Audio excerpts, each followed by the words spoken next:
Welcome to Luca is a Billionaire, where the only thing I invest in is your answers. In this video, I will show how to program a Kia Soul key fob. First, gather all the key fobs you intend to program for your vehicle. It's crucial to have them all present, as programming one might erase others. Also, make sure your car battery is fully charged to avoid interruptions. Finally, close all vehicle doors and remove any other electronic devices from the car's interior to prevent interference.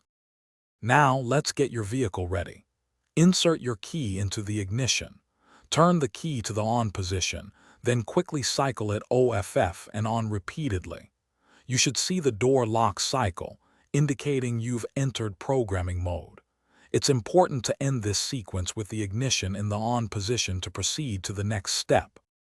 With the vehicle in programming mode, take your first key fob.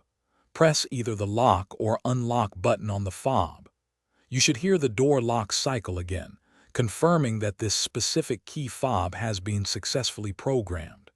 If you have more key fobs, repeat this step for each one, making sure to do so within 10 seconds of the previous fob to keep the programming window active. To finalize the process, turn the ignition key to the OFF position.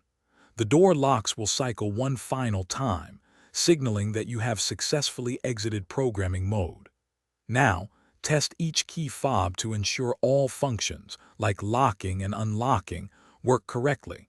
If you found this helpful, please check the description for a link to the Owala water bottle and other great deals. Thanks for watching. Thanks for watching and please subscribe. It's the best investment you'll ever make.